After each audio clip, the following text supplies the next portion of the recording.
Olá, amigos leitores, sejam muito bem-vindos a mais um encontro com a palavra, mais uma sala de leitura. E como é bom poder estar com vocês aqui mais uma vez. Para quem está acompanhando conosco ao vivo, em um horário um pouco diferente, no horário do meio-dia, porém, costumeiramente, estamos reunidos às 5h57 da manhã. Por uma eventualidade ou outra, a gente muda o horário, mas não falha de estar aqui com vocês. Esse é o meu compromisso, todos os dias, na Bíblia, tá bom? E hoje nós estamos no dia de número 165 do nosso plano de 365 dias. Nós vamos ler a partir de 2 Crônicas. A Bíblia já está aberta aqui, vou só colocar o capítulo, 2 Crônicas, capítulo 19. 2 Crônicas, a partir do capítulo 19. Ontem nós falávamos sobre a morte do rei Acabe, né? E que situação, né? Foi muito afrontoso diante de Deus e, por fim, ainda maltratou o profeta, que profetizou a ele a verdade e ele quis dar ouvido aos mentirosos, aos falsos profetas. Morreu. Josafá, o rei de Judá, ainda continuou. Vamos ver aqui a conclusão da história de Josafá e quem vem no lugar do rei Acabe, tá certo? Oremos. Pai amado, Pai querido, rendemos graças ao teu santo nome. O Senhor é muito bom, misericordioso Deus. Obrigado, Jesus, por mais um encontro com a tua palavra, por essa sala de leitura, esse clube. Pedimos que o Senhor fale ao nosso coração, em nome de Jesus. Amém. Vou compartilhar a Bíblia aí na tela.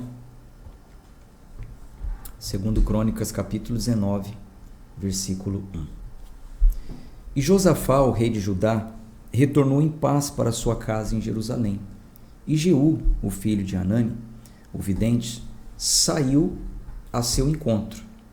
E disse ao rei Josafá: deverias tu ajudar os ímpios e amar aqueles que odeiam o Senhor?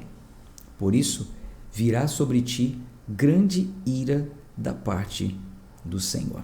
Não foi bom também, né? Ele ter se aliado para ajudar um ímpio, né? Todavia, há boas coisas encontradas em ti. Ao teres removido os bosques da terra e teres preparado o teu coração para buscardes a Deus. E Josafá habitou em Jerusalém, e ele saiu novamente pelo meio do povo de Berseba até o monte Efraim e os trouxe de volta ao Senhor, Deus dos seus pais. E pôs juízes na terra, em todas as cidades fortificadas de Judá, cidade por cidade. E disse aos juízes: vede o que fazeis, porque não julgais da parte do homem, senão da parte do Senhor, e ele está convosco quando julgardes. Porquanto, agora, que o temor do Senhor seja sobre vós, atentai e fazei-o, porque não há iniquidade com o Senhor nosso Deus, nem acepção de pessoas, nem aceitações de presentes. Isso aqui é um princípio que Moisés já tinha estabelecido na lei, né? Quando os juízes julgarem, não poderia haver essa parcialidade, né? Não tem esse negócio de aceitar suborno, presentinho, não tem melhor, não tem pobre, não tem rico, todos diante de Deus são iguais e Deus não aceita isso. Versículo 8. Além disso, em Jerusalém, Josafá colocou os levitas e os sacerdotes e os chefes dos pais de Israel para juízo do Senhor e para controvérsias, e voltaram a Jerusalém. E ele os encarregou, dizendo: assim fareis no temor do Senhor, fielmente e com o coração perfeito.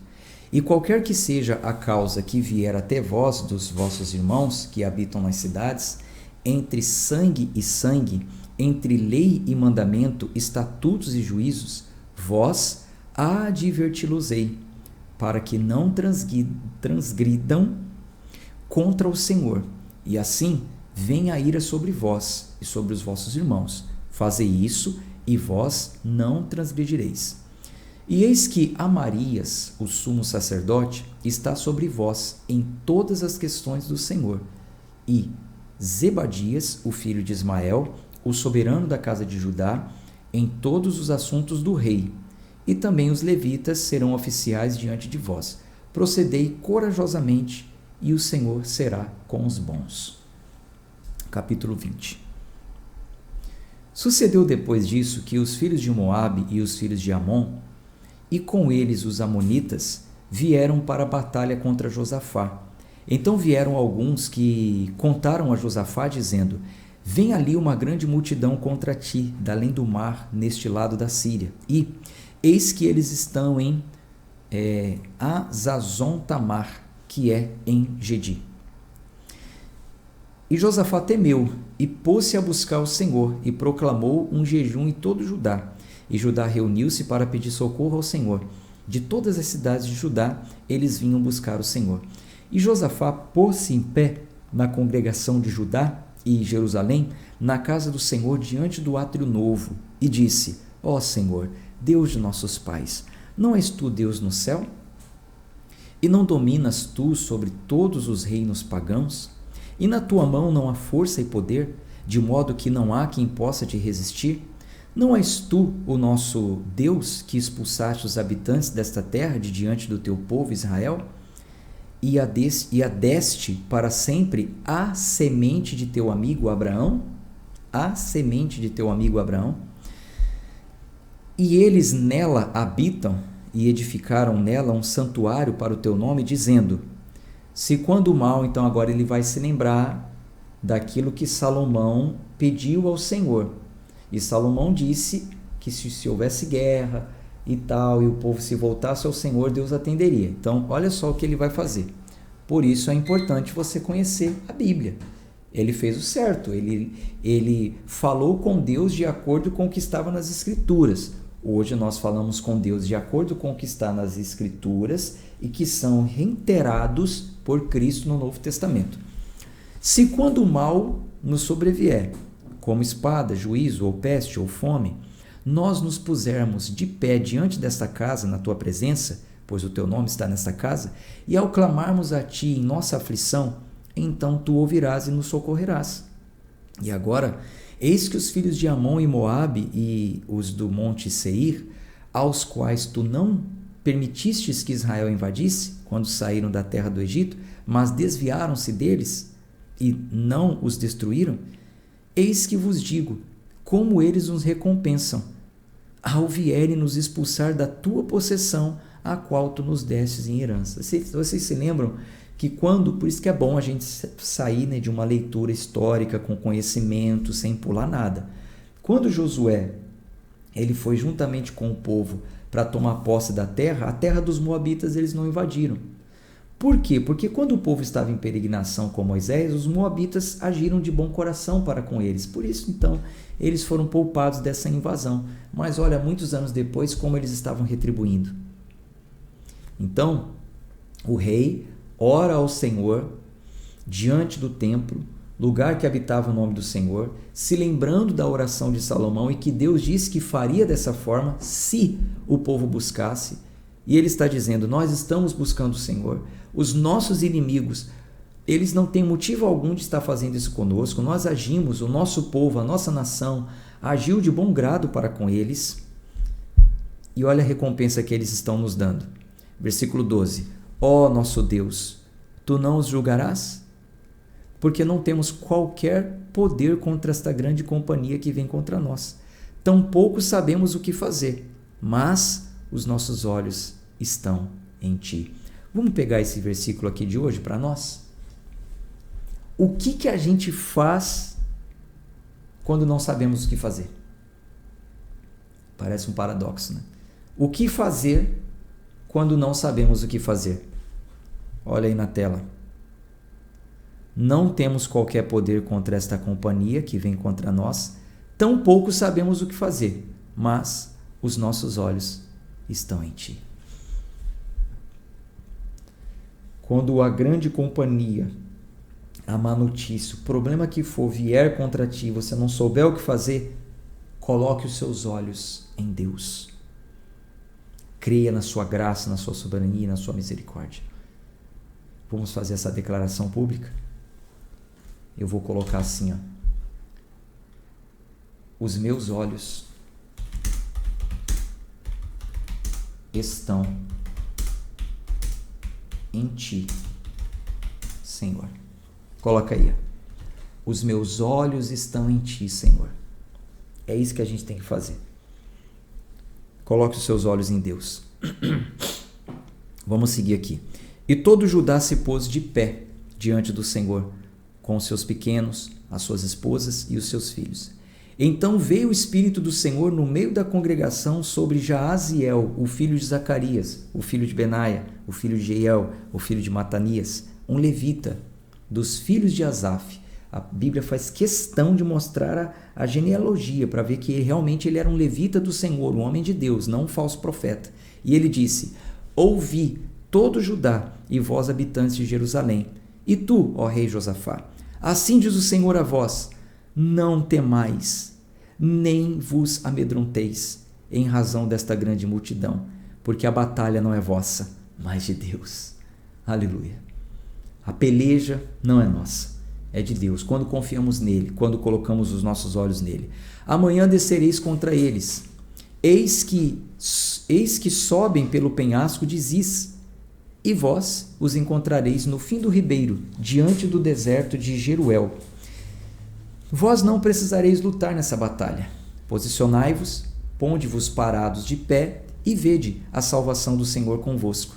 Ó Judá e Jerusalém, não temais, nem estejais desfalecidos. Amanhã saí contra eles, porque o Senhor será convosco.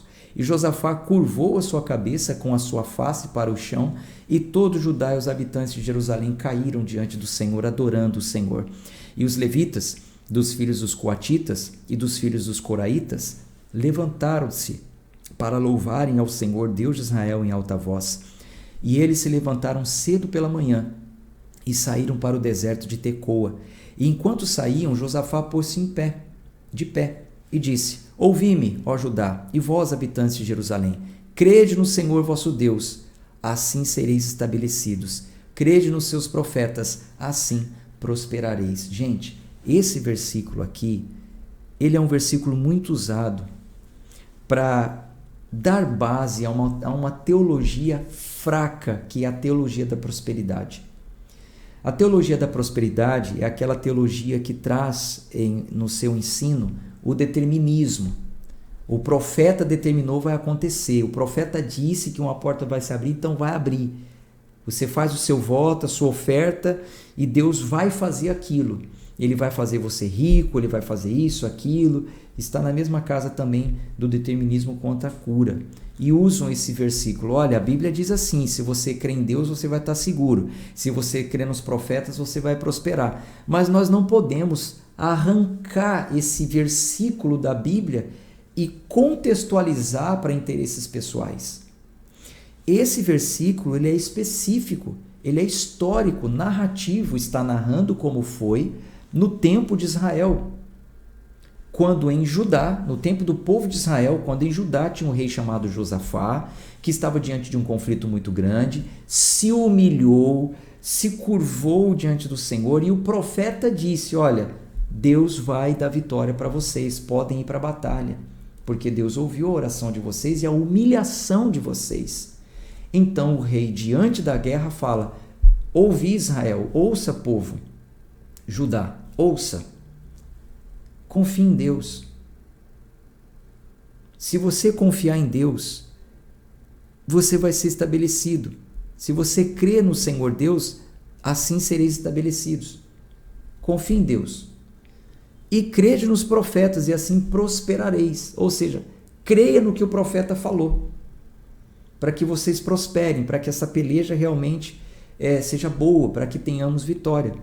Gente, é narrativa, eu não posso tirar esse versículo aqui e querer aplicar em tudo. Querer aplicar na vida de gente que eu nem sei se humilha, se arrependeu, se tem vida com Deus. Então, cuidado, tá?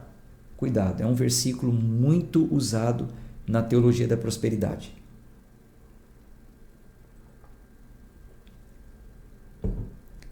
E quando ele tinha consultado o povo, indicou cantores para o Senhor, que louvariam a beleza da santidade, enquanto saíam diante do exército, e para dizer: louvai ao Senhor, porque a sua misericórdia dura para sempre. E quando eles começaram a cantar e a louvar, o Senhor preparou emboscadas contra os filhos de Amon, Moabe e do monte Seir, os quais vieram contra Judá, e eles foram feridos. porque os filhos de Amon e Moabe se levantaram contra os habitantes do monte Seir para matá-los e destruí-los por completo. E quando massacraram com os habitantes de Seir, cada qual ajudou a destruir um ao outro. E quando Judá veio em direção à torre de vigília, no deserto, eles olharam para a multidão, e eis que eles eram corpos mortos, caídos por terra, e nenhum escapou. E quando Josafá e o seu povo vieram tomar o despojo deles, acharam no meio deles tanta riqueza, com seus corpos mortos, quanto joias preciosas em abundância, as quais eles arrancaram para si, mais do que conseguiam carregar, e estiveram 3 dias recolhendo o despojo, pois era muito grande. E no 4º dia, eles se reuniram no vale de Beraca, pois ali bendisseram ao Senhor. Por isso, o nome daquele lugar foi chamado o Vale de Beraca até este dia. Então, eles retornaram cada homem de Judá e Jerusalém, e Josafá na sua dianteira, para irem novamente a Jerusalém com alegria, porquanto o Senhor havia feito com que eles se alegrassem diante dos seus inimigos. E eles vieram a Jerusalém com saltérios, harpas e trombetas até a casa do Senhor. E o temor esteve sobre todos os reinos daquelas terras, quando eles ouviram que o Senhor lutara contra os inimigos de Israel. Assim, o rei Josafá ficou calmo. Pulou aqui, desculpe.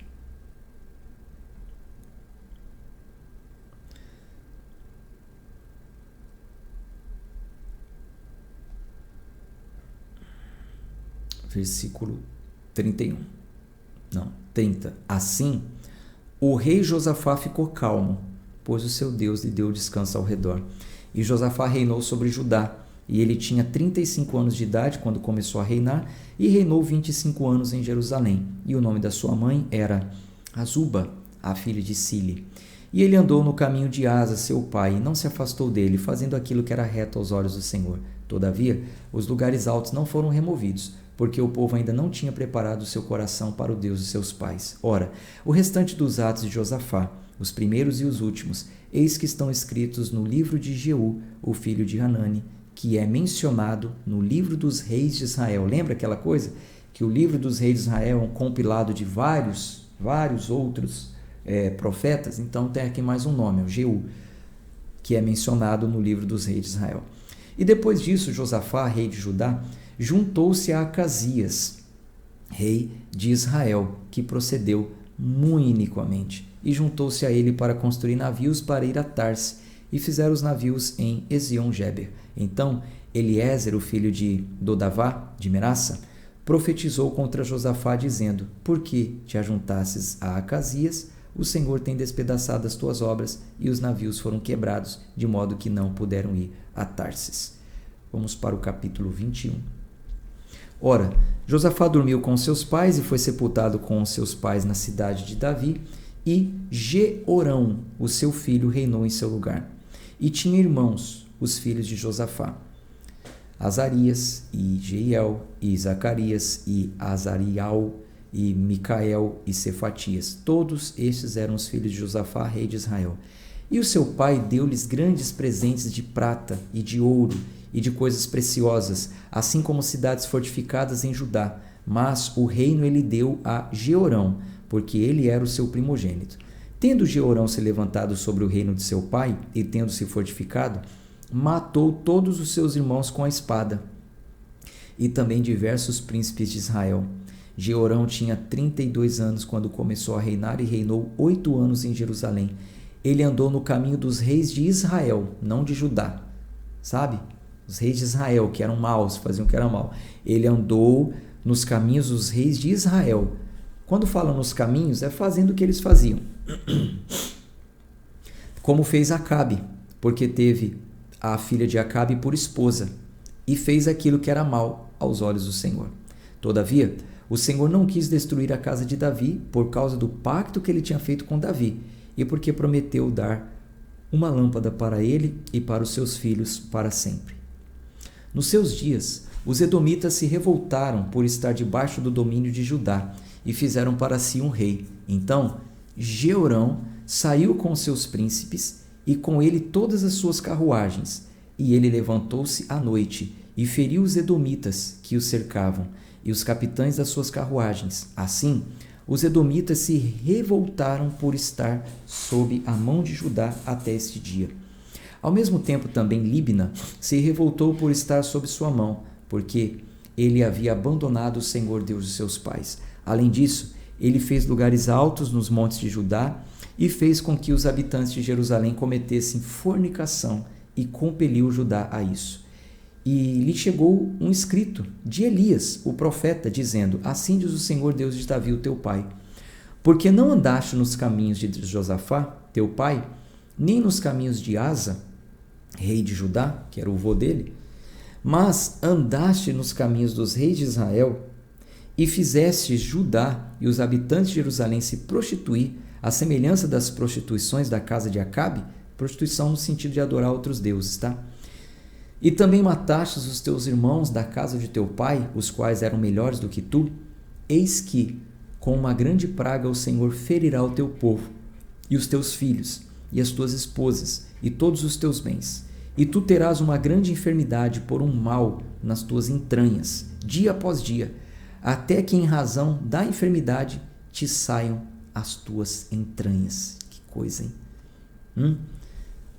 Um tipo de um câncer que deu no estômago, né, nas entranhas, ao ponto de que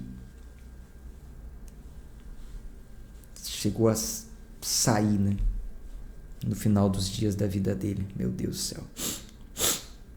Além disso, o Senhor suscitou contra Jeorão o espírito dos filisteus e dos árabes que estavam próximos aos etíopes, e eles subiram até Judá e romperam e levaram consigo todos os bens que se achou na casa do rei, e também os seus filhos e as suas esposas, de modo que não lhe restou mais nenhum filho, exceto Jeoacás, o mais moço dos seus filhos. E depois de tudo isso, o Senhor o feriu nas suas entranhas, com uma ferida incurável. E sucedeu o quê? No processo do tempo, ao fim de 2 anos, saíram-lhe as entranhas por causa da doença. Assim, ele morreu dessa grave enfermidade. E o seu povo não lhe queimou como queimara a seus pais. 32 anos de idade ele tinha quando começou a reinar, e reinou em Jerusalém por 8 anos, e partiu sem ser lembrado. Todavia, eles o sepultaram na cidade de Davi, mas não nos sepulcros dos reis. Capítulo 22, para a gente encerrar. E os habitantes de Jerusalém fizeram de Acasias, o seu filho mais moço, rei em seu lugar, pois o grupo de homens que veio com os árabes até o acampamento mataram todos os mais velhos. Assim, reinou Acasias, o filho de Jeorão, rei de Judá. Era Acasias da idade de 42 anos quando começou a reinar. Ele reinou 1 ano em Jerusalém. O nome da sua mãe era Atalia, a filha de Onri. E ele também andou nos caminhos da casa de Acabe, fez o que era mal, pois a sua mãe foi a sua conselheira para agir impiamente. Porquanto ele fez o mal aos olhos do Senhor, como a casa de Acabe, pois eles foram os seus conselheiros depois da morte do seu pai para a sua destruição. E ele também andou segundo o seu conselho, e foi com Jeorão, o filho de Acabe, rei de Israel, a guerra contra Azael, rei da Síria, em Ramote-Gileade, e os sírios feriram Jorão. E ele retornou para ser curado em Jezreel, por causa dos ferimentos que lhe fizeram em Ramá, quando lutou contra Azael, rei da Síria. E Azarias, o filho de Jeorão, rei de Judá, desceu para ver Jeorão, o filho de Acabe, em Jezreel, porque ele estava enfermo. Foi, pois, da vontade de Deus que Acasias, para sua ruína, visitasse Jorão, porque chegando ele, saiu com Jeorão contra Jeú, o filho de Ninsi, a quem o Senhor havia ungido para cortar a casa de Acabe. E sucedeu que, quando Jeú estava executando juízo sobre a casa de Acabe, e encontrou os príncipes de Judá e os filhos e irmãos de Acasias, que ministravam para Acasias, ele os matou. E ele buscou a Acasias, porque se tinha escondido em Samaria. E o alcançaram e o trouxeram a Jeú. E o mataram e o sepultaram, porque disseram: ele é o filho de Jeosafá, que buscou ao Senhor com todo o seu coração, e a casa de Acasias não tinha poder para manter o reino calmo. E quando Atalia, a mãe de Acasias, viu que o seu filho estava morto, ela se levantou e destruiu toda a semente real da casa de Judá. Porém, Jeozabeate, a filha do rei, tomou Joás, o filho de Acasias, e o roubou dentre os filhos do rei que foram mortos, e colocou ele e a sua ama em um quarto de dormir. Assim, Jeozabeate, a filha do rei Jeorão, esposa de Joiada, o sacerdote, porque ela era a irmã de Acasias, o escondeu de Atalia, para que ela não o matasse. E esteve com eles 6 anos escondido na casa de Deus, e Atalia reinou sobre a terra. Nós lemos essa história, né, do rei Jeú no livro dos reis. Ele se levantou para cortar, né, o reinado de Acabe. Enfim, e toda essa situação nós já lemos no livro dos reis, então a gente pode concluir por aqui, tá bom? Gente, um abraço de fé e força. Deus abençoe a todos vocês. Amanhã a gente se encontra, se Deus quiser. Tchau, tchau.